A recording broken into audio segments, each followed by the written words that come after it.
a real topsy-turvy situation, man.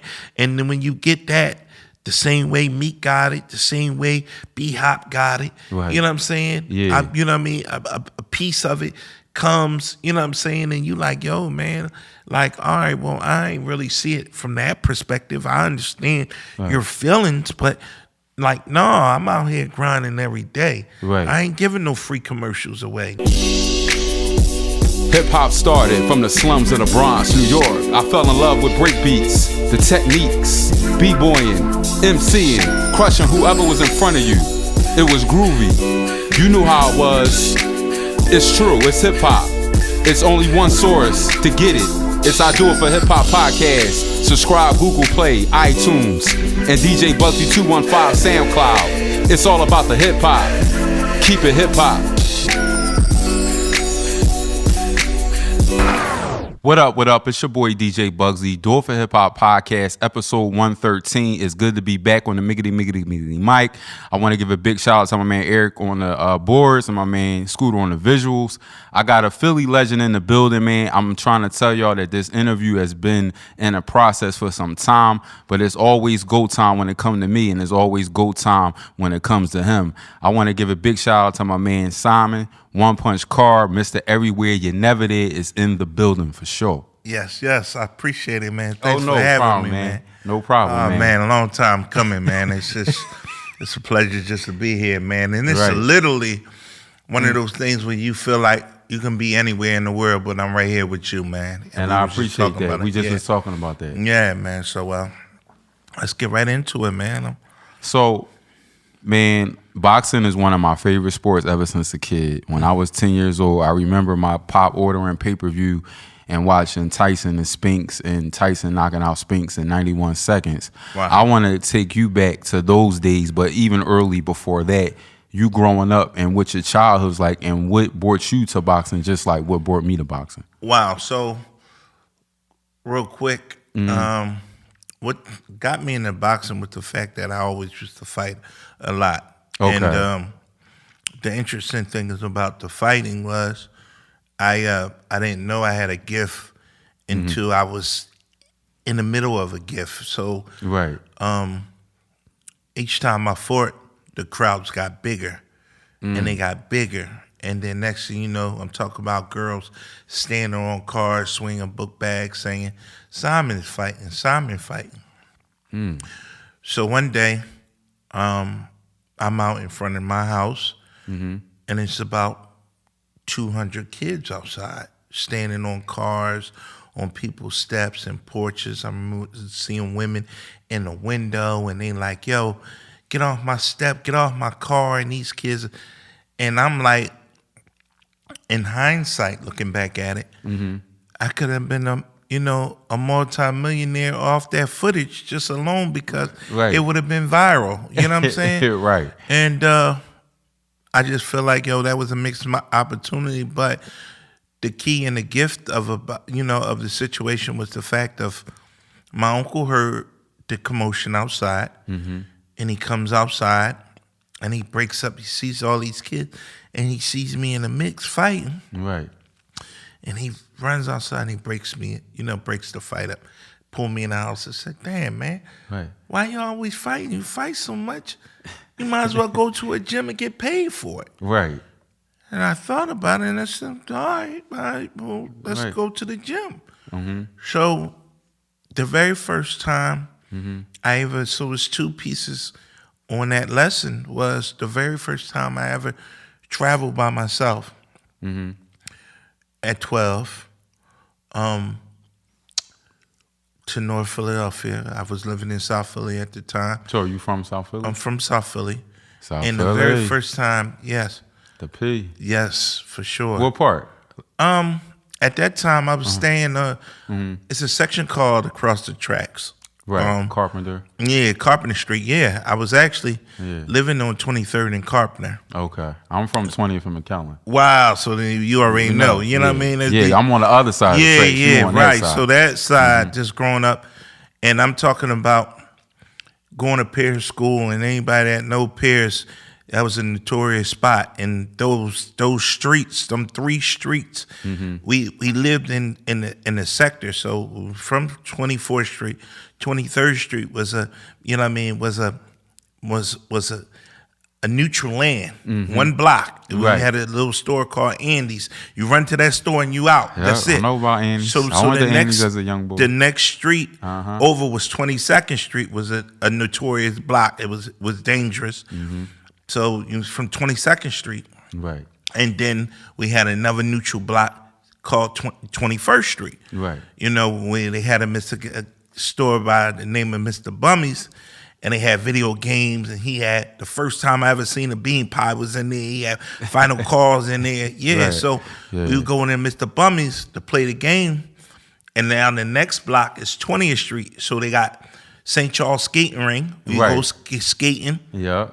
And I went there many a time. And behind there, it was Arthur School. Yeah. So they had the basketball court at Arthur. Yeah.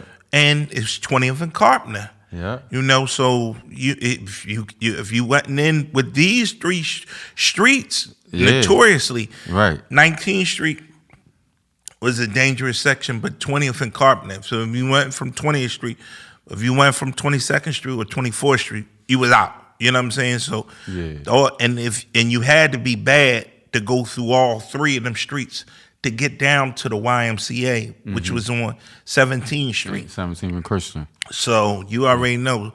And subsequently, when I started boxing, I had to go through all 3 of them streets to go to Mary Anderson Boxing Gym. That was on 16th Street. Right. So 16th, 17th and Fitzwater, but it's adjacent to 16th Street. So it was 3 different dangerous sections that you had to go through. Absolutely. Subsequently, on the corner of Mary Anderson, it's a part where we now know, you know what I mean, notoriously, it's called the Green Gate. And you know that Green Gate, that's where Meek and them is from. Right. They're from the corner of Catherine, 18th and Catherine. Right, absolutely. So to go right through there, I'm in that same building. Right. So Mary Anderson, 16th Street, the Myers, 20th and Carpenter, notorious, you know, dangerous game, 22nd Street. And I lived on 24th Street, 23rd. So that, bam. So I had to be bad. Right. You know what I'm saying? For sure. You had to be battle tested. So I was born differently. I was so that was a section that we call the small side. And coming from there, like I said, we were fighting every day. Right. And each day, I didn't, you know what I mean? So I didn't have no brothers. So who I'm going to go get? Right. It was me. You know what I'm saying? Right. And so fighting, getting suspended from school, coming back from suspension, going right back out. So when my uncle told me, listen, you need to go to a boxing gym. He only knew at that time Joe Frazier's gym. So he gave me my first instructions. And the instructions were, listen, take the subway, go get off on Broad and Lehigh, run down a half a block. You'll see a big glass window on the corner. Yeah. Look at that there, go to Glenwood. If you go past the bridge, you went too far. Right. It's going to be and you were young. School. I was 12 years old, 11 going on 12. So that was the very first time on the bus, very first time on the subway. Right. And the very first time in that same encounterment going into a boxing gym. Now, let me ask you this. So once you went into the gym, I want to know, what age did your pro career officially start? Because I know with boxers, they want you to go through the amateurs first and obtain goals and accolades in that part of boxing, and then you go pro. But what was your first pro fight? Do you remember? I do. And who did you fight? And when did you feel like once you got that first win, let's go? Like was that really the battery that kind of like sparked you? to say I can be one of the greatest? So no, let's back up some. Okay. It wasn't really that. So boxing since I was 12. Right. Started competing at 13 years old. And competing, I was boxing every week. You know, it had damn near all these shows. So I boxed, and one thing about boxing, it was a universal sport. So you start knowing people from all over, Germantown, West, North. We were going all over. And one thing, interesting thing about that vehicle, I should say, was the fact that it opened up a portal that took me all around the world. So with boxing, I started competing. Right. And had it not been for that vehicle of boxing, I would be a typical kid on the street corner, on the Chinese store corner. Right. So I'm grateful for that. Right. In that avenue allowed me to see some of the places early on all over the world. We was going to Puerto Rico. We was going to, Charlotte. We was going to Virginia. We was going all over. Right. And in this vehicle of boxing. So I was competing every week. And then that same vehicle took me all the way up to, the nationals into the Olympic trials in 1996, where some of the great ones. Yeah, and I'm glad you brought that up. Go ahead. 1996 Olympics. So that's when Floyd took his first loss. Yes. And he was really upset about it. So can you take me to that time frame? Because you was there, correct? I was. And you competed yourself. Well, that's just the interesting thing about that. On the eve of me going to go compete, that's when some hardships happened in my life that set me back. During that time? A decade. Yes. Okay, tell me about the hardships. So on the eve of me going to, to compete, to Atlanta, to qualify to Atlanta, right? Because we had one more national. I came home for, we had just the Keystone State Games in Virginia. I won that. Okay.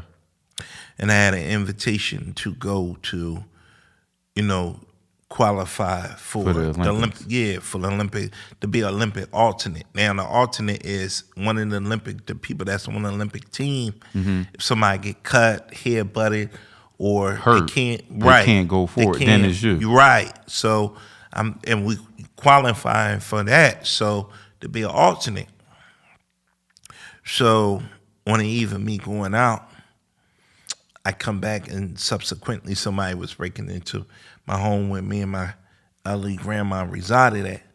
And out of fear for the safety of my life and my grandmom's life, I fired out the window, not knowing what was there. I just, heard noises and come back subsequently, somebody wound up dying.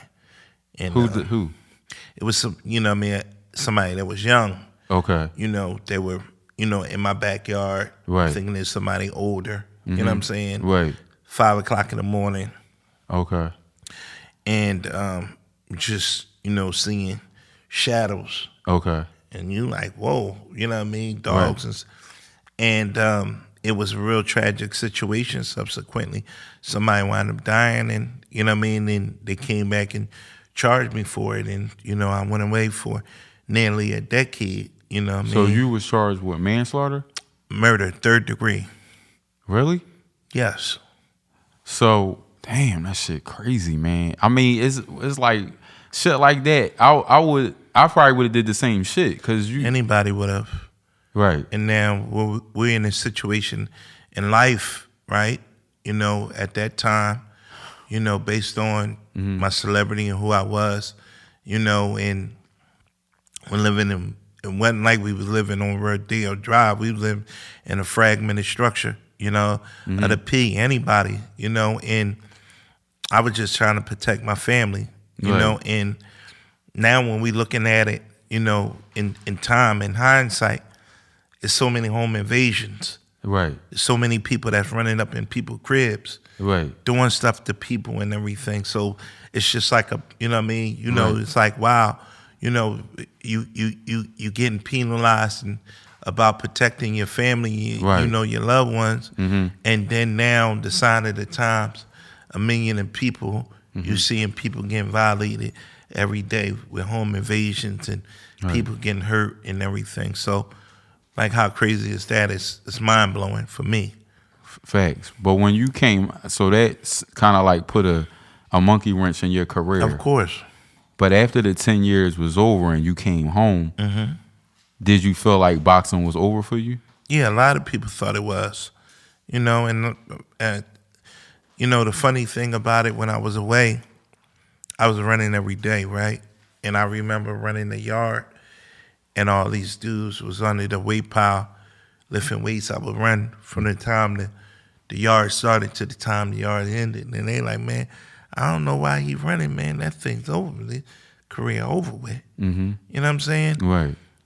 I don't know why he running for. Right. And I just remember using that as fuel. And honestly, I really didn't know what I was going to do when I got home.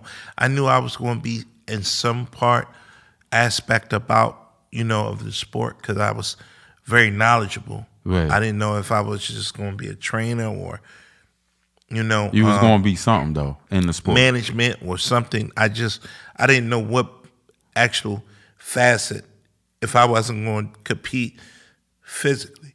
Right. Excuse me. If I wasn't going to compete physically, I knew at some point I would be in some type of aspect of the sport. Of course. Okay. So I came home and, you know, I really had my mind set on like the business management. And I remember just going right, you know, to the gym and seeing some of the old, you know, trainers, and they like, yo, what's up when you coming back? And I was like, I don't know. Mentally, I wasn't really there. I was in shape, but I wasn't really. And so, like, we got back in the gym, and we were really locked in. And within 6 months, man, and, you know, first round knockout came, and another first round knockout, and all those things, and the ones that really doubted me.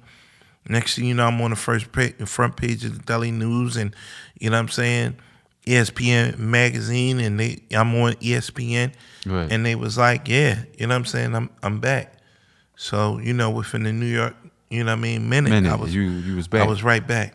What I want to ask you, because a lot of boxers talk about promoters and they talk about the purse being snatched before the purse is made. I want to give your thoughts on the Don Kings of the world, the Bob Arums of the world, the Oscar De La Hoyas of the world. He just dropped a documentary on HBO Max, and it's very good. Yeah. But it talks about how fame ruined his life, how fame kept him away from his kids. And also, I want you to elaborate on B-Hop. When he's attached to someone like an Oscar De La Hoya, how do you think the boxing world really look at him, particularly Philly? Because I don't see Philly boxers connecting to Bernard Hopkins like they should. Him being a GOAT, him being a guy that knocked out Roy Jones.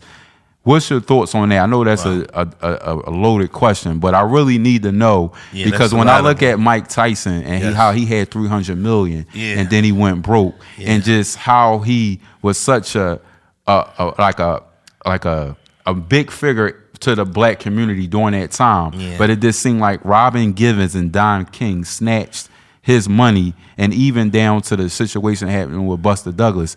What's your thoughts on that? I know that's a lot, but I need you to really get into I'm the chopping promoters. every piece up that you're talking about. It's a lot, you really bro. been thinking about that, and you been really thinking about that thing, and you couldn't wait to lay that on me. You laid it on thick. You know what I mean? That was a lot of pause. You know what I mean? But it was a lot of pieces on that. You know, so to take it all the way back to the beginning, about the promoters and the making the money before the money even comes. One of the pieces that I do, I had to learn real quick was about the purse, you know, and one of the things that they really, you know, what they admired about me was the fact that I was a self-made, promoter. I could promote my own self, so I didn't need that. Okay. And it's funny that you say that because I just was having that same conversation with Scooter, right? And we were having that conversation when I was in Vegas talking about the fights, which, I believe it really sparked this question. So, Yeah, because we talked about it on live. Yes. So, and you was trying to give him game, and he shunned you. Yeah, and he kind of shunned me to a point and I understand it. And to bring it all the way back, he came to me, out of respect and said, Punch, man, damn, I'm really, my bad, man. I'm he really, redeemed himself. sorry. Yeah, somebody must have told him about our live or whatever, but he thought about it. And my thing was, I only really embraced you, and not like he really, did anything wrong. I think it was just the naiveness of your youth. You know what I'm saying? When you really, you feel like, yo, I'm him. Right. And technically you are. And so when you at a certain pinnacle in your life, like, man, I don't really want to hear what these dudes is saying. I ain't never lost, so that ain't, he had this thing like a Floyd, like, you know what I'm saying? I ain't never lost. I ain't got to really do that. But what I'm saying to you is, okay, well, you're a millionaire, you're a legitimate millionaire. Yeah, right. How much did you invest in yourself? How much did you invest in your community? Right. That's all I was saying. Right. So, because at the end of the day, I had 3 billboards, on 95. Right. You know what I'm saying? I had a car company with a billboard on top of that. They know me. Right. You know what I'm saying? Yeah. They know me in my neighborhood. And you Mr. Everywhere. And I'm all over the country. Let's not forget that. Right. And you got the proof. Right. You ain't frauding. I'm not Every frauding. time a video go up, somebody is in the video with you. And they telling you. So you know that, but in your mind, and so not to get off a topic, but while we're here, it's funny that you say that, because I was thinking about that really long and hard as I was coming here. Anybody that's somebody really through the test of time, they would have gave up a long time ago going through these muddy and treacherous waters, right? So I applaud people like you for these platforms, because a lot of people sat in these seats that are no longer around, right? That came through the grit and the gritty of Philly. You know what I'm saying? Absolutely. You look at the Lee Amazins. I love Lee. You know what I mean? Came through and she really, and I know. So that's what made me think about it. And Lee gave these dudes a run for their money, right? Absolutely. She ran circles around these people, and if they really, really embraced Leah, she would have been gone. But she did so much within her window, right? To a point she felt like, damn, I couldn't do, because they wouldn't really embrace her to the point where she should have. She should have been gone. She should have been Cardi B before Cardi even, existed. It was Leah, right? Yeah, absolutely. And I'll say that and stamp that, right?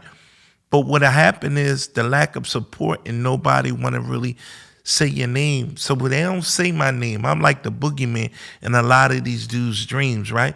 They won't acknowledge me. They won't respect me. I fucking love it, bro. They respect me. But they secretly watch me. They take from me. That's me. Right. And you seen Tone Trump, what he said about me. When he came, he said the same. And Tone is one that will say, your for name. the record, my name, Punch. Look, he'll like my stuff. He talks about me. He tell these dudes, we probably 1 and 2s of the ones, the marketed ones. He said, man, Punch, outside of these dudes, I don't respect, but I respect you. Right. I respect your marketing this. I respect you really was in these realms. You really still here. And they tried to throw dirt and put me in the ground several times. You understand what I'm saying? Absolutely. I gave Gilly the name Hard to Kill Gil, right? You know what I mean? Because sometimes every year they were throwing dirt on him. They thought he was dead. He always came out with a ditty bop. He always came back hard to kill Gil. You know what I'm saying? He always crazy, kept these bro. niggas. He always kept these niggas on another level and stayed down till he finally came up. Right. Stayed down till he finally came up and then shot, right? So that's motivation for me because I know that I've been killing these niggas. I know them. They know it. They ain't the ones that's here. Who goes through 3 generations of nonstop hustle and grind, right, and still here? Right. You know what I'm saying? Not the flash in the pan, here today, going tomorrow. No. Still here. That's right. Still grinding, still going hard all around the world, showing real meaningful context. It ain't like you said, the fluff, the banana puff, and the fraud. You know what I'm saying? You've outlasted all the propaganda and the he say, she say. You still here. Right. And that's one thing that I say again, if you didn't have tough skin and tenacity, you would have been gone. Right. Because they tried to throw dirt on me. Now, they thought I was gone. But I still want you to answer that question. Go back to B-Hop. Go back B-Hop and go Philly back to and Young Boxers and how they look at Oscar De La Hoya. Are you guilty by association? Because a lot of people feel like Oscar De La Hoya be raping fighters. Canelo left him. Ryan Garcia left him. So do you think Philly boxers look at he's the same way, or they can separate Oscar from B-Hop? Yeah, I think they can separate Oscar from B-Hop. Okay. B-Hop got a lot of grittiness and you know, they the street, but business is business, of course. Right, absolutely. Right, and it's shrewd. Right, and for sure. For a lot of these local fighters and ones that really had the oomph early on, a lot of people felt like, yo, B could have did more. Yeah, in the same way they think about me. Yeah. B could have did more. Yeah, B could have did more. And I understand for whatever reason, you know, and it's funny. I just kind of got that. You know what I'm saying? And I don't be wanting to feel that. I don't, you know what I'm saying? They not going to guilt me to death, but family members, you know what I'm saying?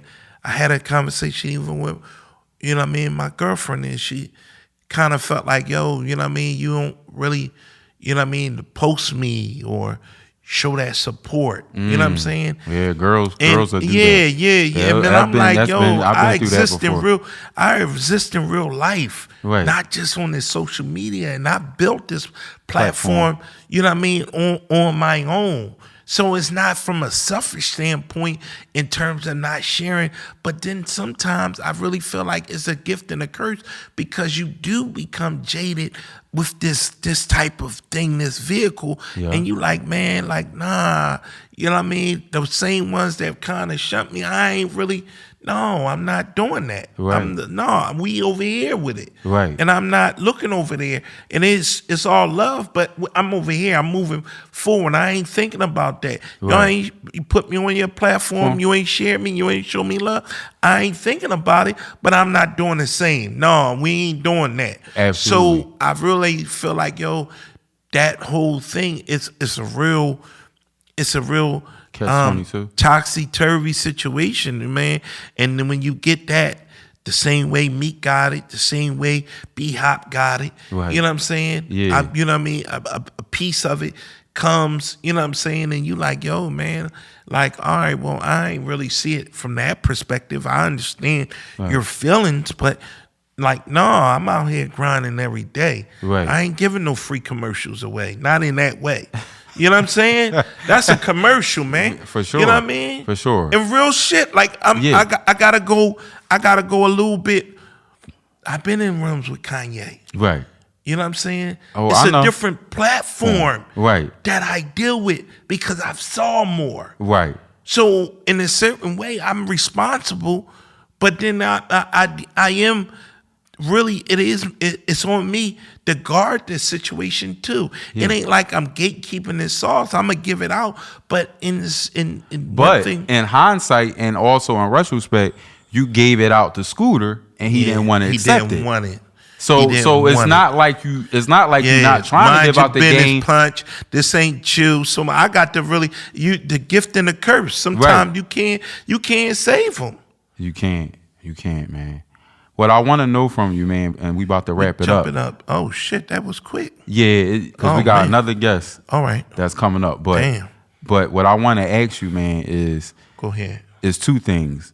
Is Terrence Crawford the best fighter in the world? Right. And who would you like to see him fight next?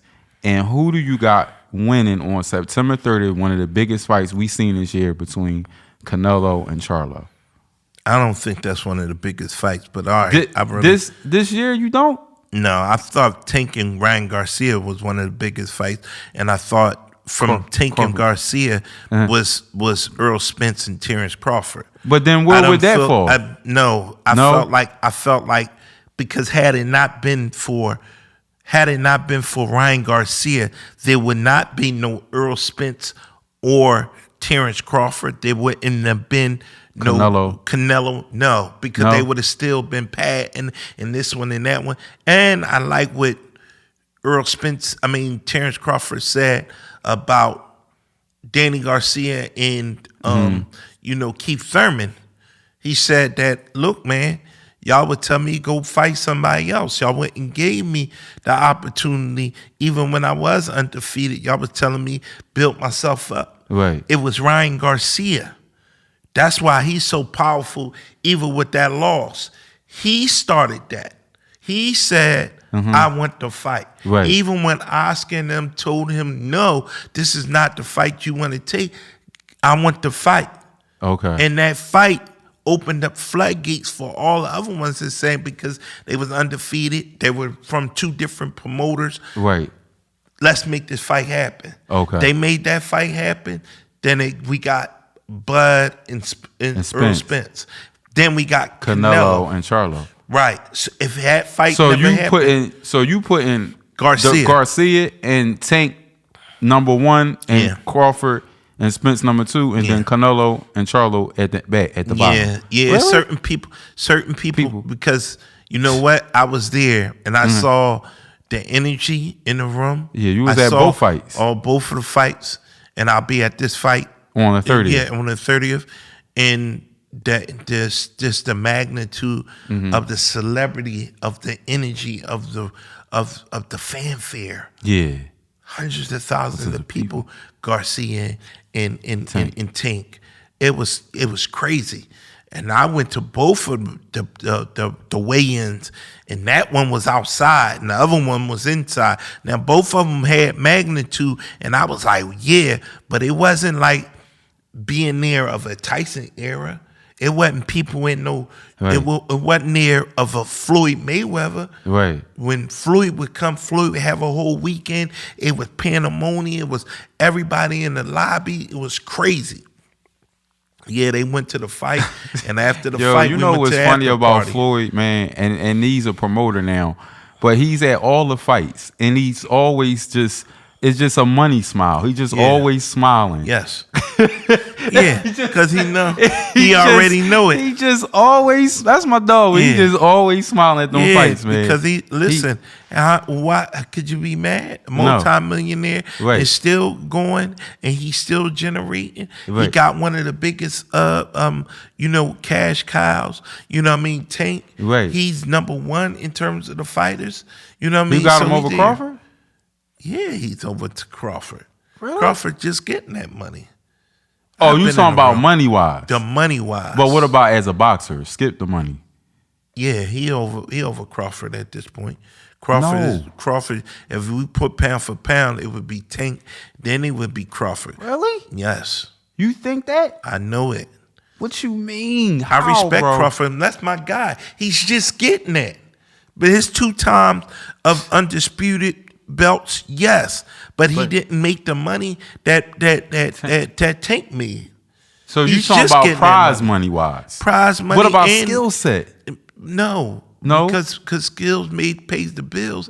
But at the end of the day, shit, you know what I mean? You a starving artist at the end of the day. Most motherfuckers ain't eating, man. You can't eat a belt. All that hardware shit don't mean nothing. Show me the money. Why you ain't seen Danny in a motherfucking couple years? Danny chilling because he still got the money. Right. He ain't hungry. Right. You know what I'm saying? He come out and eat every now and again. Yeah. And it's the Danny Garcia show. He ain't got I've been there. I know it. Right. So when he ain't impressed, his ribs ain't touching.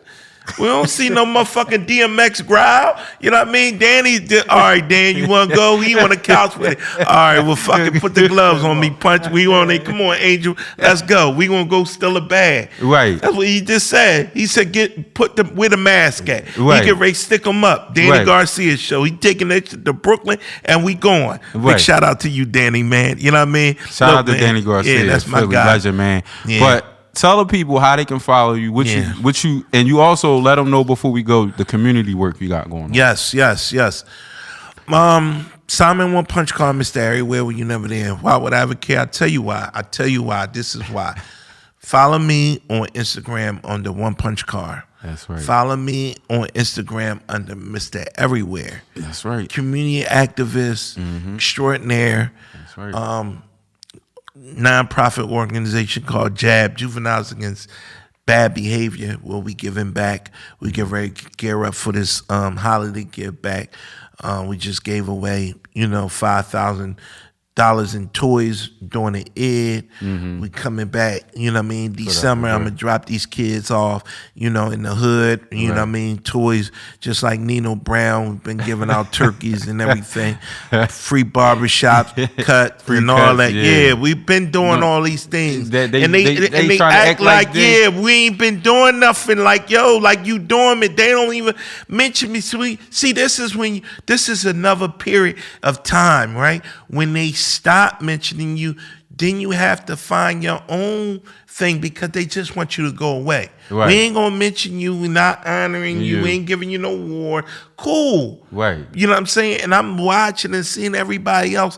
That's how they align themselves to make themselves seem winning. But you only real to the real when walk in the room. So they don't never say nothing. Oh man, I want to accept this award. And I'm like, yeah, that's cool. But like, before you even got there, who was there before you? How you? Man, shout out to my man, One Carr, man. Come on, Mr. man. Everywhere, man. You already know what Thank it you, is, bro. man. I appreciate you coming, bro. Salute. Let's go. You already know. Yeah. Maybach music. The big boss, Rick Ross. Right now you rocking with the hottest DJ in the game. Let's go.